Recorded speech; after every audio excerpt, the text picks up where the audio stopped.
From sport to sport, the different athletic skills focused on in practice vary tremendously. For a sport like girls soccer, the coach spends his time creating specific drills to address the weaknesses of the team. However, how would another athlete in a completely different sport like wrestling succeed in those drills? Estoque put this to the test by having a wrestler take part in soccer drills and getting his reactions after to his performance compared to the girls.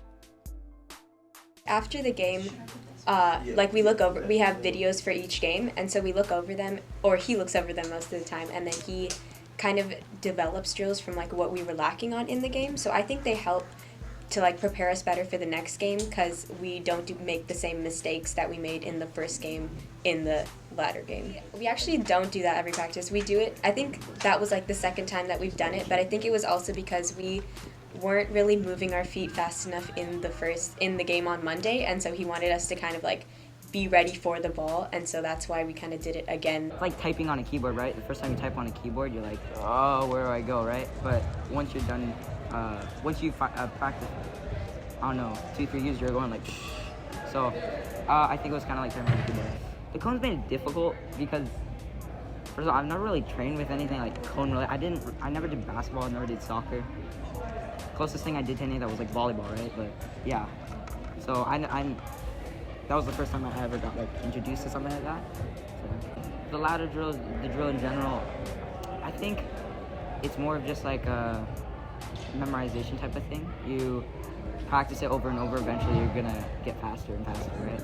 I think soccer players have an advantage in it, not in any means because of how they are, how physical they are, or anything like that.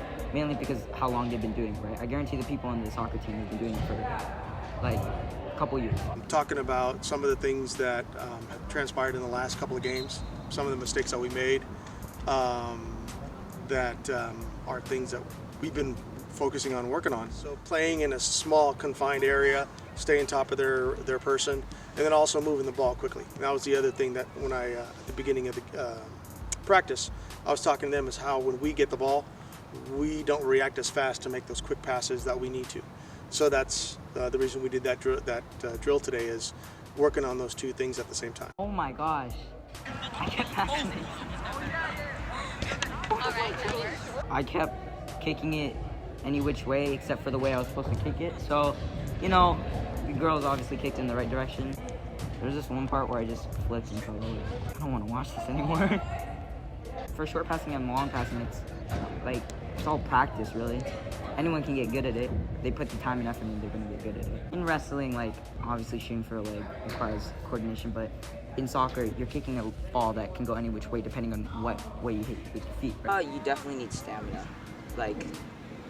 Soccer is one of those sports where you're running across the field half the game. Yeah, I definitely think endurance is the main thing, because you have to run, it's basically end line to end line. You have to be able to sprint from one side of the field to the other side of the field, because there's it's in a split second your team could be the defending team, so you have to sprint all the way back in order to help protect the goal. There are a lot of sports that require a lot of coordination, but I think soccer is pretty up. I did play soccer for 1 year, but it was just one of those things you play during recess, right? So I don't know why I'm good at kicking. What do you think if you did this again? What's something that you would tell yourself to try to do better? Kick the ball better. Make sure my foot can miss the ball.